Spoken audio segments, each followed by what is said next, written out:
Good afternoon, good morning, good evening, whenever you're tuning in here, either via whatever platform. Thanks so much for joining today. Mark Wagner, your host, DentalBytes. To keep the lights on, I do have to mention a couple of our awesome sponsors. One of them being Smile Sonica, a great piece of software they've developed and hardware, both married together. The AVO system. So if you're doing orthodontics in your practice, the AVO system actually impacts osteoclasts and osteoblasts with LIPUS, which is low intensity pulsed ultrasound. You're seeing cases half the treatment duration and also move smoother in practice. Check them out at smilesonica.com. And also a great entry-level marketing offer. Go to dentistondemand.com, get your practice listed. We have plans starting as low as $50 a month that are seeing great traction. So go check out dentistondemand.com and get your practice on there. There's some good ones on there and some good patient traffic coming through those practices. And now, completely derailed, I'm going to bring you on, Amreesh. I got Dr. Amreesh Khanna. Like you're doing all sorts of things. You know, you got OraQ on the go. I know we were talking at the PDC that you don't want to, you want to be seen. You're doing all these things. You want like everybody to be aware of, like, you're not just focused on this one project. First of all, thanks for coming on. And second is, you've been all over the place, my friend. Like, you must be exhausted right now. You're just, weren't you just in Arizona or something like yesterday?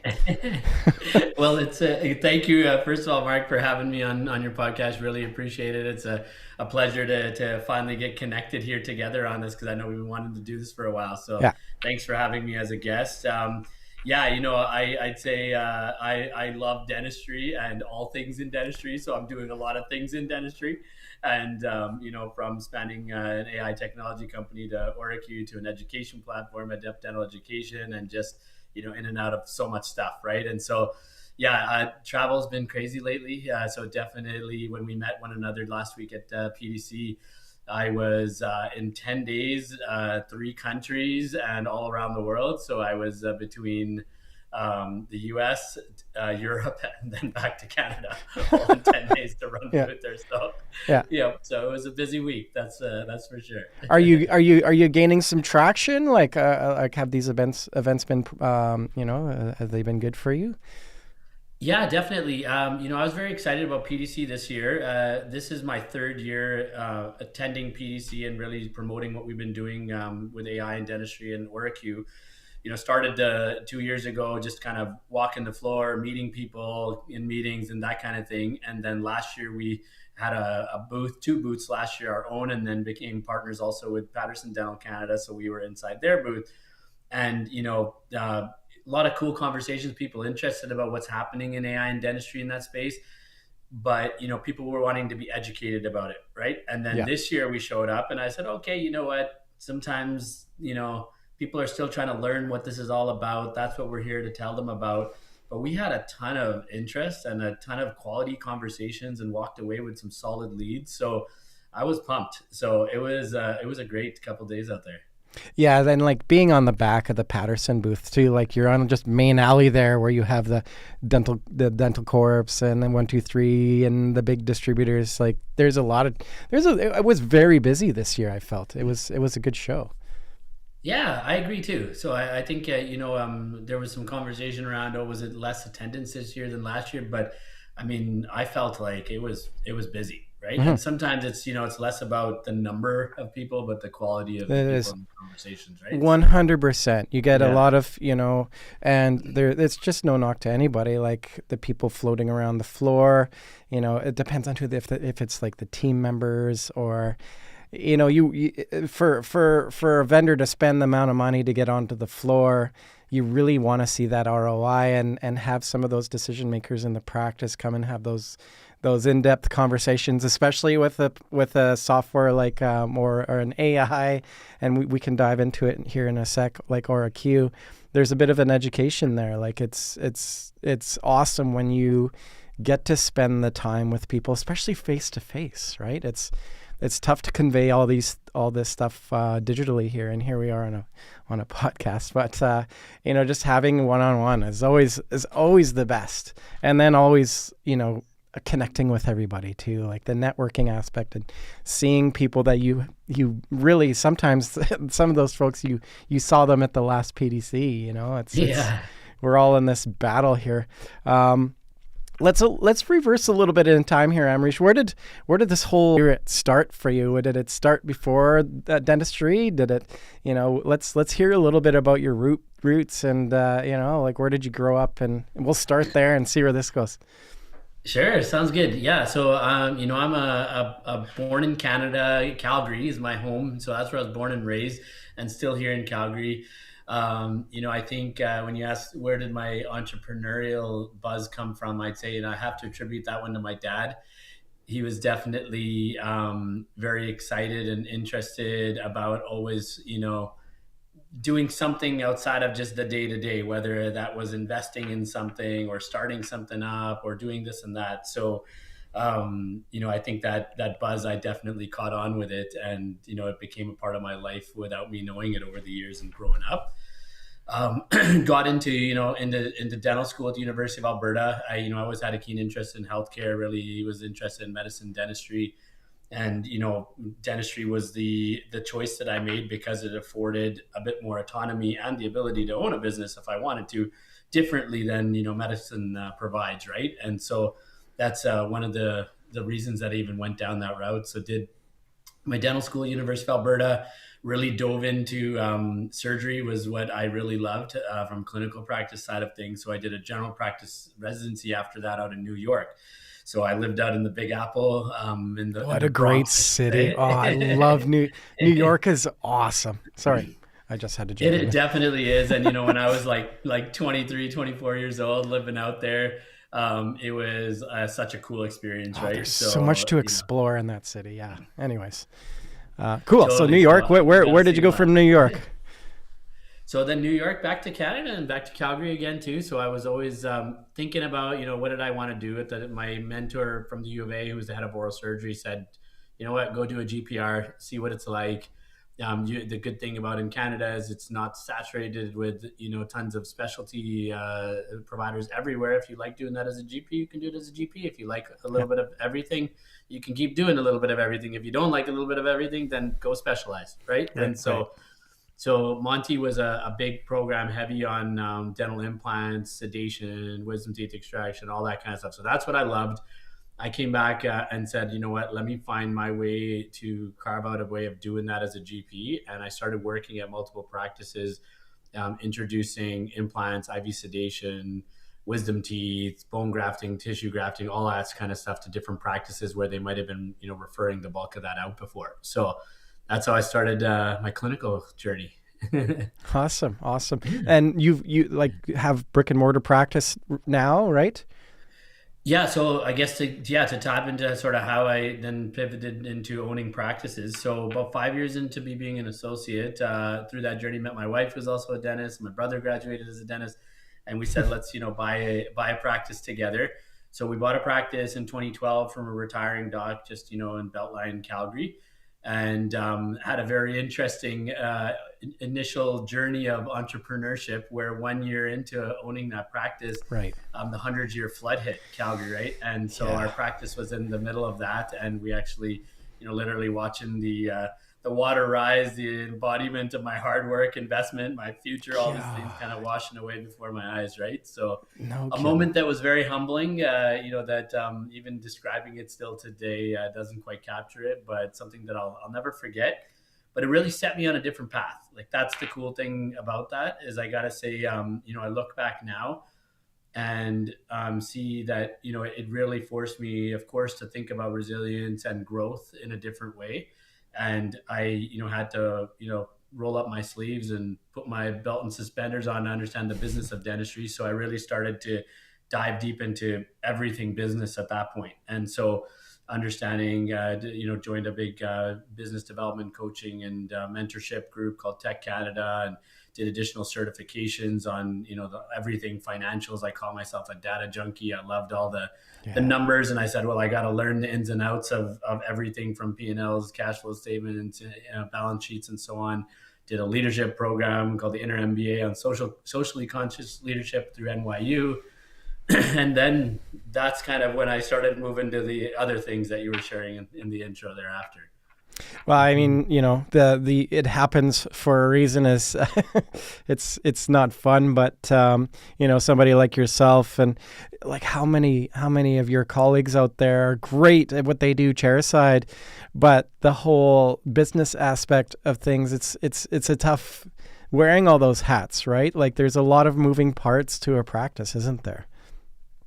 Totally. And I think, we're blessed and fortunate to be in the profession of dentistry, where I truly believe you do what's right for your patient, and, make sure you're staying on top of your education and the latest and the greatest. But you do what's right for your patient, you're going to grow a thriving practice. So we're blessed with, you don't have to be a business genius to succeed in the business of dentistry. But you, if you really want to start taking it to the next level, and really, if that's what interests you, then hey, there's a lot of things to learn, right? And that's Yeah, where yeah, I was just yeah. naturally forced to have to learn it all very quick within a year of ownership. Yeah, and it's good. Like there are a lot of good supporting folks out there too, like to help support the business or marketing or whatever that might be. But to have like a general understanding of those things, and to have the time to immerse yourself into it, like I'm sure what an awful thing to go through, but maybe maybe a blessing in disguise, right? That's Yeah. you just got to keep moving forward, put your pants on, and keep going, right? Because Yeah, exactly. And something that I really like what you mentioned, Darren, if it's okay to share a bit what I'm doing on my education side. of But course, yeah. you said like the support and the mentors and that kind of thing, right? And I attribute the years after that flood incident, a ton of my growth came from mentors and support networks in the dental community and larger business community in general too, to really say, okay, how could I start thinking differently, start understanding and being vulnerable and open around what I needed to learn and grow, but knowing that I had the support there to do it, right? And so I attribute, I have great mentors, and still to this day, I believe in, having the right people around you to fill in the gaps that you don't know is so critical.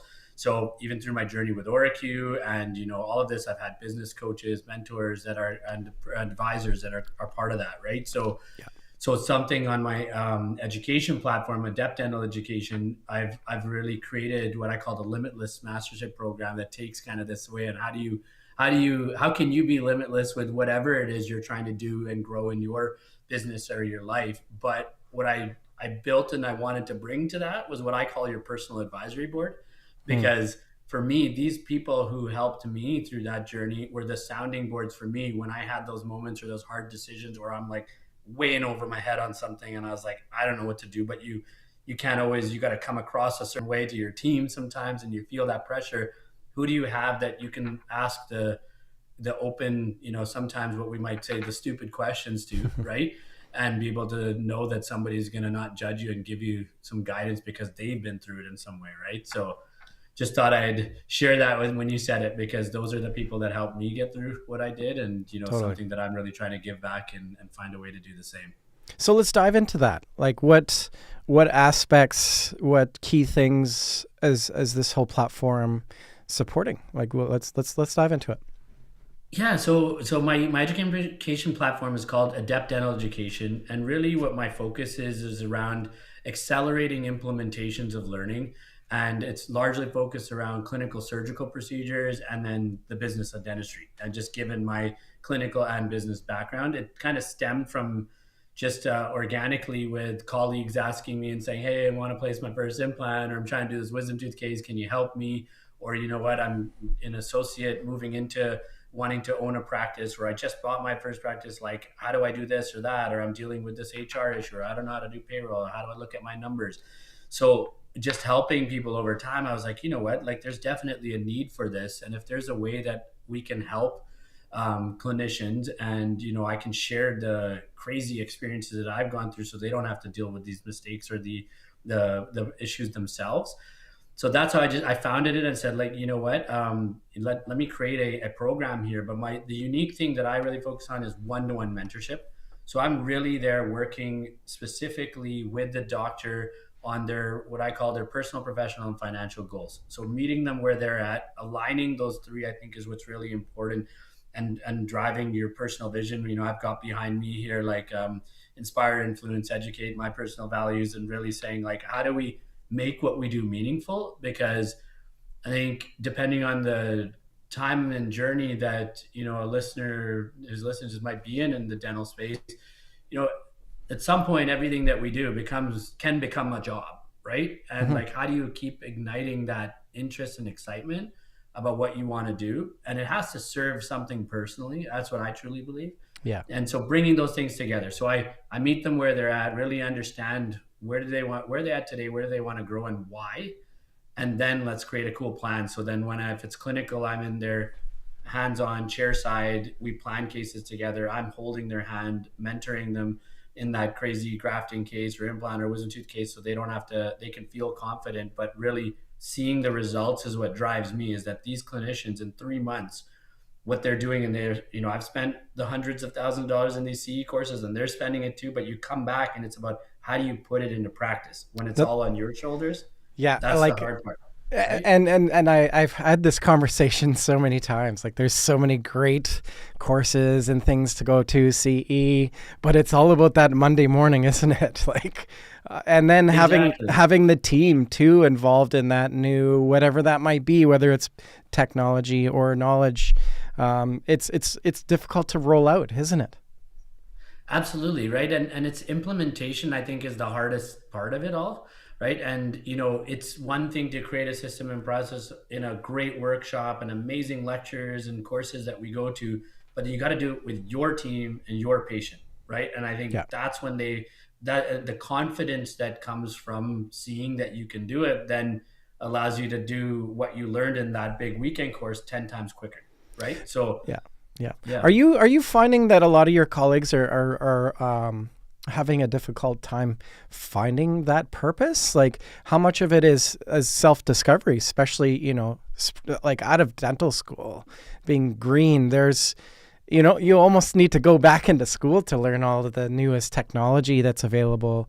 How important is the mentor, and also, at the other side of it, the folks that I've talked to, the veteran dentists out there that have really enjoyed their careers, or like now even they're enjoying it even more, like giving back, like, and being that mentor. Yeah. It's a beautiful thing, isn't it? Like, I agree. Yeah, it's like when you see, when I was in school, one of my instructors at the time always talked about, like, see one, do one, teach one, right? Like, mm, and that's what they said was a way to kind of go about, okay, if you're learning a procedure, because you observe it and you see it and then you go do it. But when you can actually get to be able to teach it, like, you feel like you've mastered a skill, but you're also seeing how do you actually make somebody else now go through the see one, do one, teach one, right. right? Yeah. And so yeah, I find it extremely fulfilling. And I think like clinical discovery, like you said,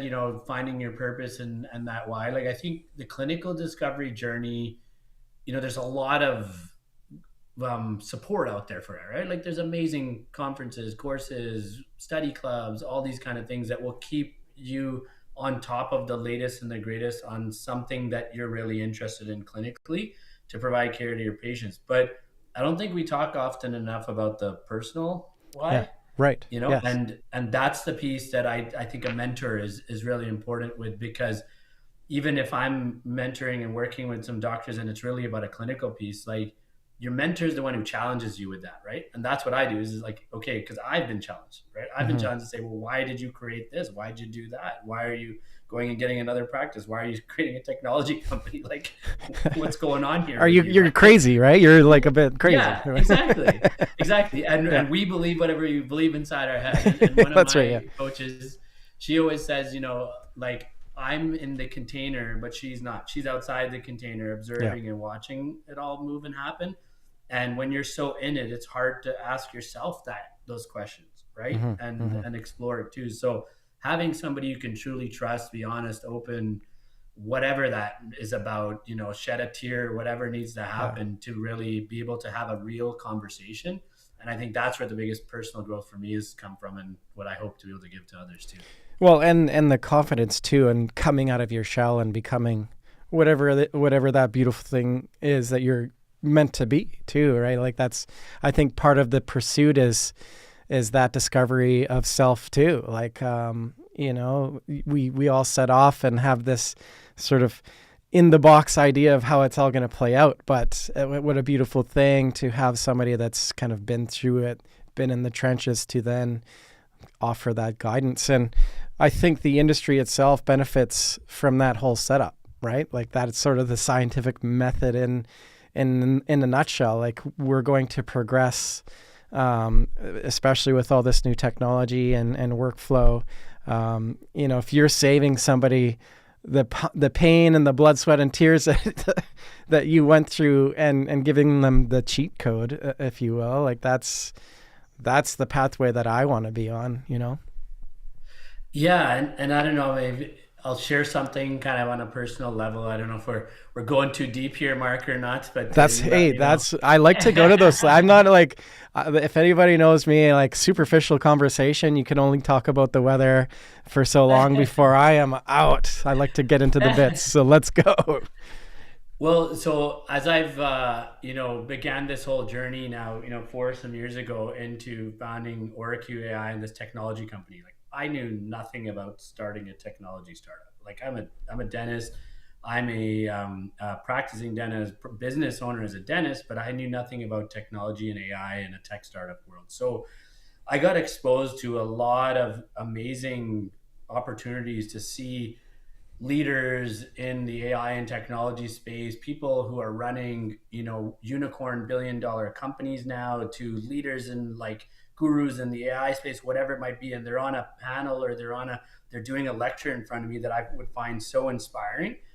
And when you're in a startup, like you have to learn how to become like this master storyteller and pitcher, because you are always having to pitch your story because you're getting investment or whatever. And I'd always like look up to these people and say, these are like, look at how they do it. Like they're so confident on the stage. They're so amazing. Like I got to keep practicing. I got to keep finding ways to be like them. Right. And then as I progressed with what I was doing and got to know some of these people and had the privilege of meeting them and maybe having a personal conversation to somebody that I looked up to in a big way, what I realized is like, everybody's a human still, right? Yeah. Like the person that's on that stage that, I'm like, holy, they've got it figured out. They're like amazing at what they're doing.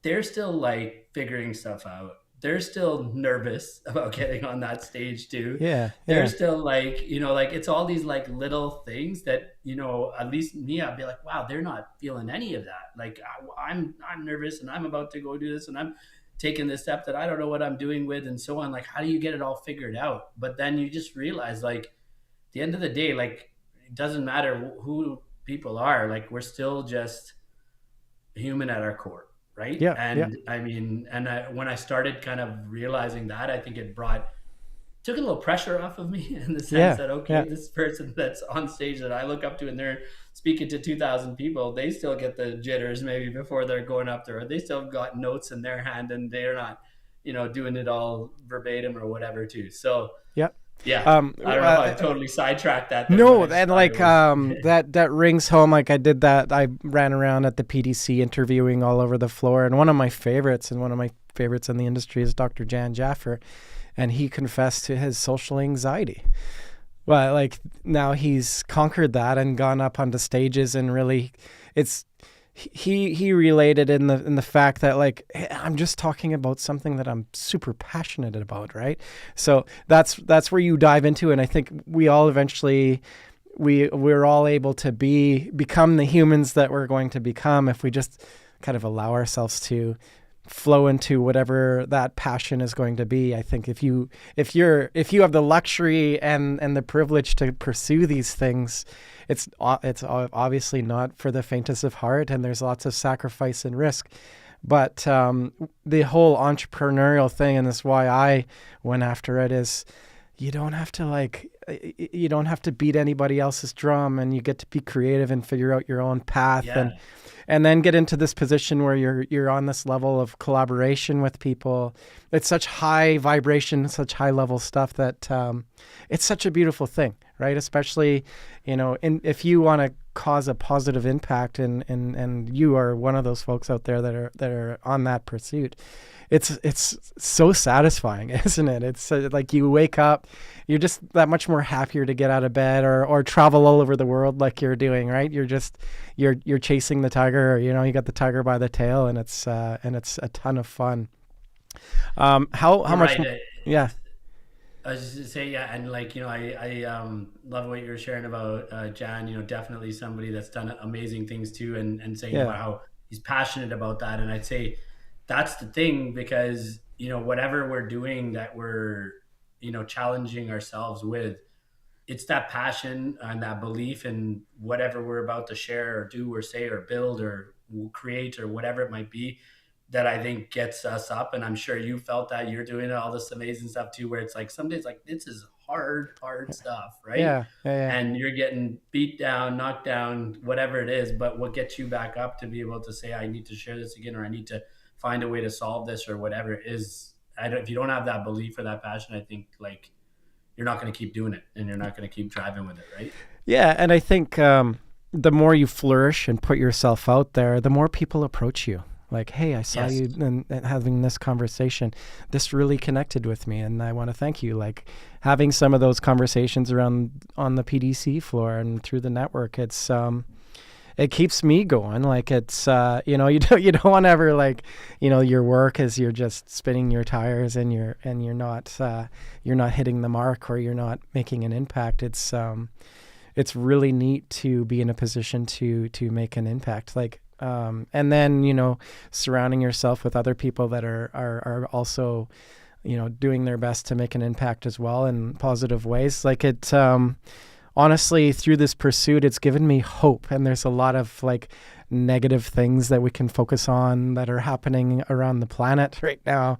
But I have confidence that us as a human species we'll figure it out, because there's Yes. the more that I've put myself out there. Obviously there's not there are not some great humans, but I think in most part everybody's just trying to do the right thing and raise families, and you know what I mean. It's a cool thing.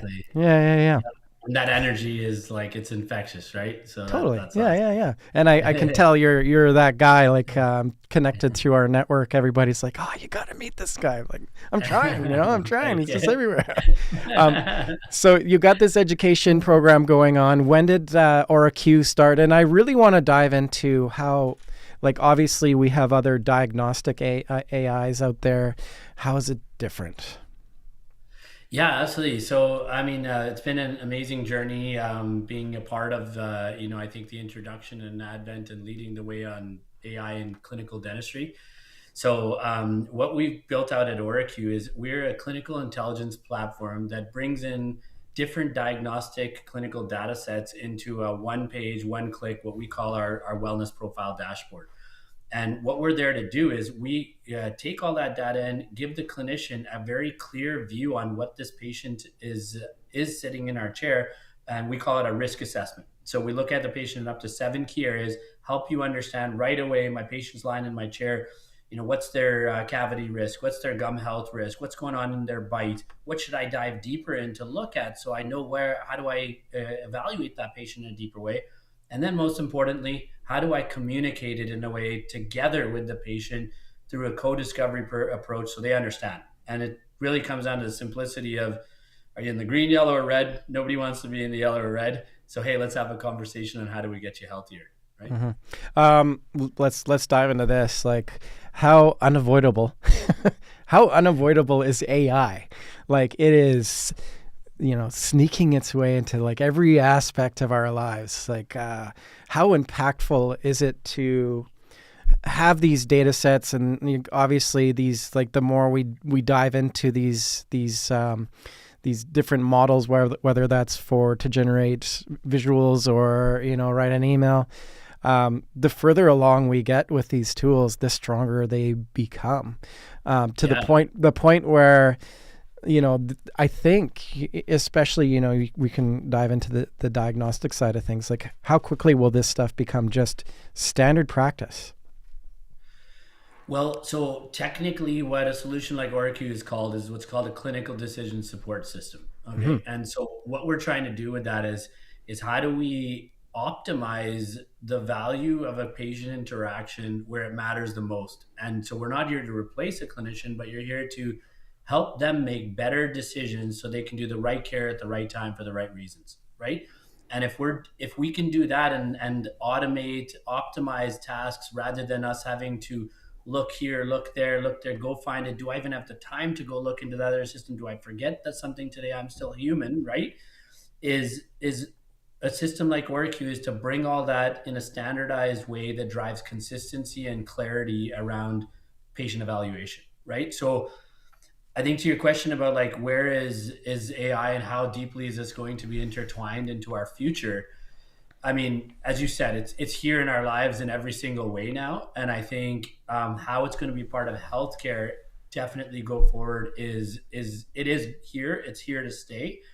I'm deeply involved in some cool things with medical dental integration, and if you look at what happened at the start of here 2026, the big players in the AI space, like OpenAI with ChatGPT, Anthropic, Google, all announced what they're building, their healthcare specific models. So there's ChatGPT Health will be coming out here soon.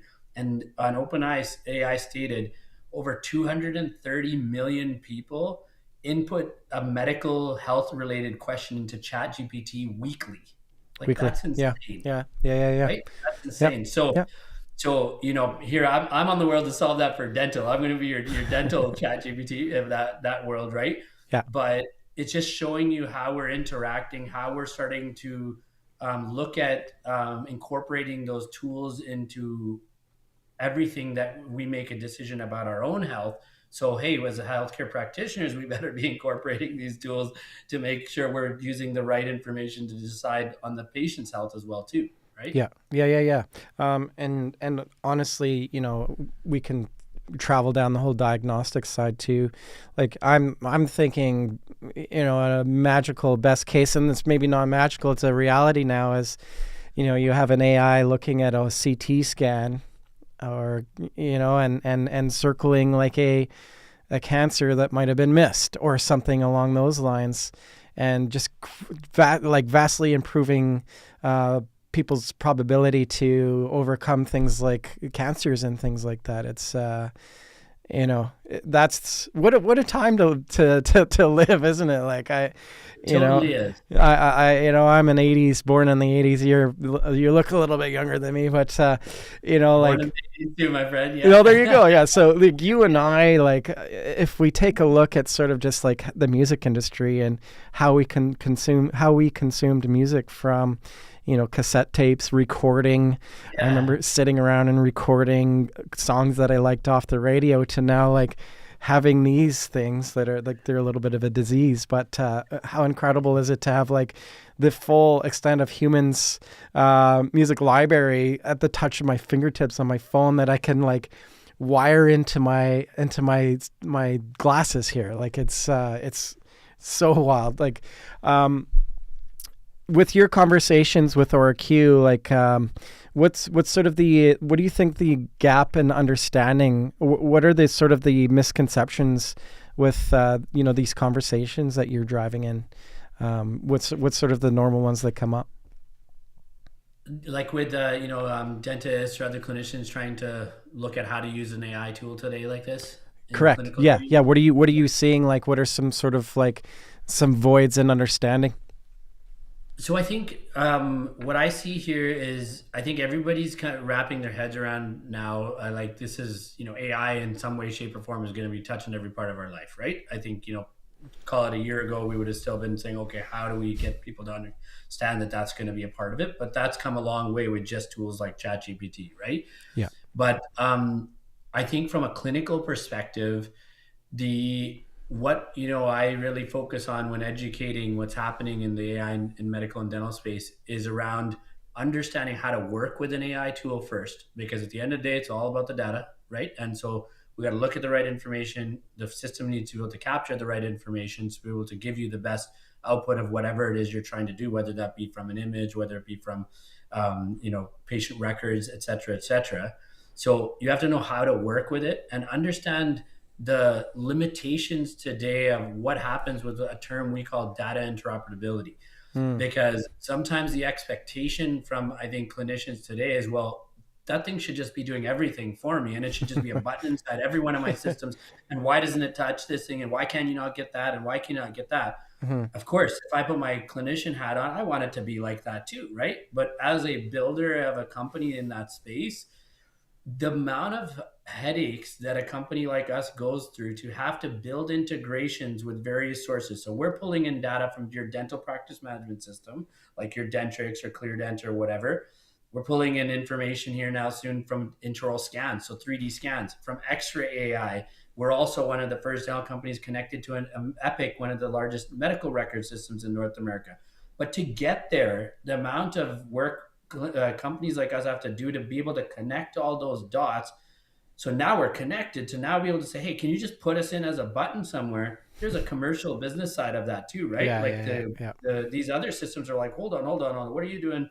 We can't just give you access to our customers and all that stuff right away. So Yeah.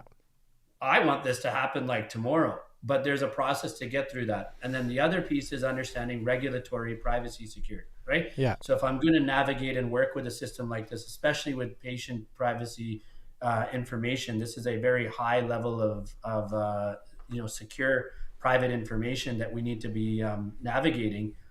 How do compliance work? How does regulatory approvals work? We've had to go through Health Canada, FDA, all these different regulatory process to get to where we're at. But that, to not just put a stamp there, but to also, I feel like as a clinician who is going to be using it, is already using it, or wants to use it in the future, understand what that means, so that you should. Even though I build an AI company like this, doesn't mean you trust everything that comes out of an AI solution blindly. Yeah. But you shouldn't also question it in every single way. Find that happy medium in the middle by being informed and educated as to how do these systems work and what parameters of compliance or regulations are they working within. So now you can say, okay, that's why it's doing it this way for me. And now how do I leverage that technology to do what I'm trying to do better? Right? Yeah. And so, yeah. Like even Claude says, hey, sometimes I make mistakes, right? Make sure you second. Yeah. Like if we're using it, it's sort of like as a guide. I think we're that much further along. And like just the conversation around data and who owns data. Here I am wearing Meta glasses, like probably recording everything in this bloody room right now, right? It's scary. And I'm the idiot that's still wearing them, You hear about these people like working for Meta that are, anyways, I don't want to dive there, but yeah, there's a lot of loopholes in privacy, especially when it comes to medical too, right? Like that is, in terms of like hacking, that is some of the most valuable information to get your hands on. It's happening. Like people are already using these tools. Like I've asked like veterinarian questions in either Claude or ChatGPT. It's super useful. Or you take, I don't know if it's doing it anymore. You take a picture of a bump or whatever, and it gives you sort of like breakdown on what that could be. But that's kind of where we're going, isn't it? Like, and then we'll, get into the quantum computing and robotics conversation when we're all having a robot folding all our laundry, and it's like our general doctor in, you know what I mean? Like that's kind of the way we're going. I think right now is like everybody's sort of getting their heads wrapped around that it's going to be a normal thing. Like even Elon Musk was like screaming at the top of the hills about the dangers of unlocking this thing, but here we go. We're traveling down this path, and in my business, like I couldn't run my business now without some of these amazing AI tools that I'm using, like to produce at the scale that produce at the scale that I can produce at. It's Yeah. going to turn into sort of a world where if you're not utilizing these tools in your practice, in your business, you're going to be left behind. And a lot of what these tools are doing is like, it's just freeing up so much time. Like, if it's making your workflow that much, like, and how much of a practice is all about that, like systems, right? Exactly.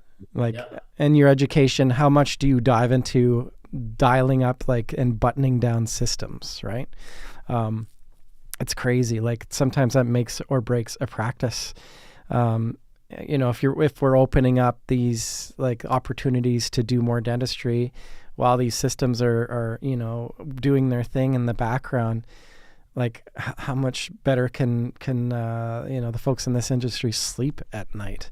It's one of the Yeah. most stressful industries to be in, one of the highest suicide rates. So what if you have a tool like OraQ, in the background, and it's just helping you just like take a breath every now and then, that's like, I'm a hopeful guy.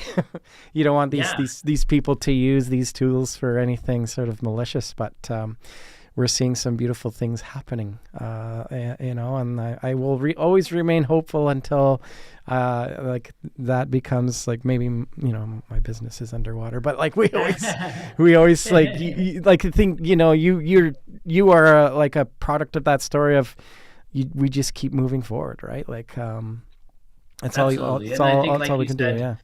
earlier in the call, our recording here too, like, at the end of the day, I think I still truly believe the bulk of people still want to do good, like you said too, right? Yeah. And so if we're using this and we're finding the proper ethical ways to use it, it's going to be making our lives easier, making our ability to take care of patients that much more effective and optimal. And yeah, I think if we opportunity that we have right now in the dental profession is like, let's be a part of this, let's shape it. There's so many great companies, whether it's clinical AI like us, there's radiographic AI, there's AI in the front end, on phone call management and patient booking and things, there's back end on insurance. But you have a chance right now to be a part of shaping those, because a lot of these companies are startups and early stage companies still, where they're looking for that feedback. We are Yeah. looking for that feedback to say, hey, give everybody a chance, use the product, see the value, and help us shape what we need to do next, right? And Yeah. then so we can be a part of that future together. And I think people are listening. Like I had presented last fall at the Alberta Dental Association, and the College of Physicians and Surgeons of Alberta actually put on this symposium on AI to be able to have a conversation, brought the ADA, brought other regulators and things in, and even just one of our other partners in the US, the University of Pacific Dental School, Arthur Dagoni Dental School, just had an AI and oral health symposium back in January where I spoke at. So the conversations are to happen to bring awareness and say, listen, it's not just us using it in private practice. Yeah, we got to get our associations and colleges behind us. We got to get educational institutions behind us. We got to get research behind us. We got to get all the partners and the whole ecosystem that are so connected in, Mark. Like everybody behind that. Hey, we can shape this future together, right? So Yeah. And that's, yeah. I mean, back to the beginning of our conversation, and like collaboration, and just following your passions and your purpose. Like that's the folks that are forming these things right now. And they're sort of like our babies, aren't they, in a way, right? Like that's what it turns into. And what a cool thing to be, at the precipice of something like this, that truly our world is going to be something unrecognizable, I think. And I'm truly hopeful in the best way possible in the next 30 years as, this technology kind of all just kind of does what it's going to do. Like I picture the time where, I've got like this great assistant, like I'm a Marvels fan. So, like, Yeah. like having like a Jarvis, like, Mark, you're coming up on your next podcast. It's time to ask Amreesh. Yeah. Like it's all like heads up. And then I'm going down to my car that's driving me home or to my next appointment, and I'm able to sort of get out of the minutia things, the low value things, and just continue to like have sort of more of like a high frequency, more impactful thought process rather than figuring out like, oh man, I got to get home and fold the laundry or something like that. Hopefully Yeah. the cost of entry of all these things, and that by the way that it sounds like it's going to be sort of like everybody will have access to this technology in the future. Like the Well, last thing. that was one of the inspirations behind the name OraQ, because it was like Jarvis to Iron Man, it was Q to James Bond, Robin to Batman, that kind of thing. And so Yeah. Q in our logo is actually a magnifying glass that kind of dives deeper, looks inside Okay. the Yeah, patient, you got it. right? Yeah, yeah, I So love it. I love it. Yeah, yeah. yeah. Branding is And important. your trusty assistant, right? So Q Yeah. as your assistant. Yeah. And that's the beautiful future that I think it's tough to get there right now and think about positive things, but I think the way that we get through troubled and difficult times is like the good ones focus on positive things, assuring everybody that we're heading in the right direction. And maybe taking back control of the ones that have malicious intent with it all. I don't know. You Yeah. hopefully, but they're we're going existential now. But so how does it all come together now? Like you've got the education center, you've got OraQ.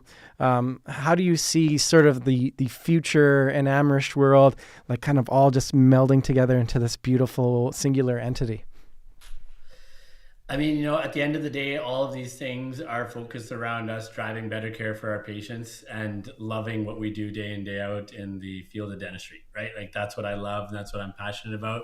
So I think whether that's through my education and giving back through there and helping people treat their patients and do some fun, cool procedures that they thought they could never do, and or incorporating AI in your day to day so that you can really be leading the future and driving this, how this technology is going to help you optimize the care in every one of your patients in a consistent and standardized manner. So all comes back to who we're serving. And I think, hey, if we do that right, then we're all going to have great, successful businesses, make a huge impact, and come out financially ahead as well too, right? So Yeah. all things put together. Yeah, and that's I think there's plenty like enough of this. Like it's always been about competition, right? And beating the other guy. I think now that the world is sort of fragmenting into all these specialty niche things, it's kind of turning into this like we need to sort of collaborate because we're so spread out on doing all of these things that it shouldn't be like this tribal thing that's going on a bigger scale. Obviously, I think that maybe Yeah. that's part of this fight that's happening right now is, I see it. I see, folks like yourself or Jan Jaffer or Dr. Gordon Chi, like Dr. Gordon Chi's doing some really cool things too in the education front. But it's all to sort of, it's all about collaboration and sharing information. And you said like yourself, you're a data guy. How like impactful is it if you have a good set of data to circumnavigate your future, right? If you're looking at a regular dashboard Exactly. and you have the pulse of things, like how important is that to your business? Like, obviously you don't follow it as the gospel, or you're using it sort of as an eyeball for the future, right? Yeah, and I mean, data doesn't lie, right? That's the thing is like it Yeah. doesn't bring a bias and things to it. Yeah. Like we can, we can combine our gut with the data, and I think then we can get a great outcome in whatever we're trying to get to, We can certainly try. Okay, just on the two fronts here, OraQ, what's the best method here now to get in touch? Yeah, please, happy to have a conversation with any listeners around any of this stuff, whether they're interested in OraQ. Check out our site, oraq.ai. Mark, you can share my contact details as well too, but just my Yeah. first name, Amreesh, at oraq.ai as well. And then yes, on the education side, dramreesh.com. Feel free to check out following me on any of the socials as well too, LinkedIn, Instagram. I love chatting about these things. Really appreciate the opportunity again to be here, and hope your listeners found something valuable today. And happy to chat about any of this stuff, go forward for You sure. know, finally, I locked you down for 6 seconds, right? I appreciate it too. Thank you for your time. Is there anything sort of top of mind, impactful, one word, one paragraph statements that you'd love to share? I think just stay excited about what this is all going to do for us, right? I think that was the theme about around what we've been talking today. There's so many cool things that are happening around us. Stay excited, keep moving forward with it, and see how you can, educate and empower yourself to drive the future that you're looking for as well. Awesome, man. We'll leave it at that. Thank you very much.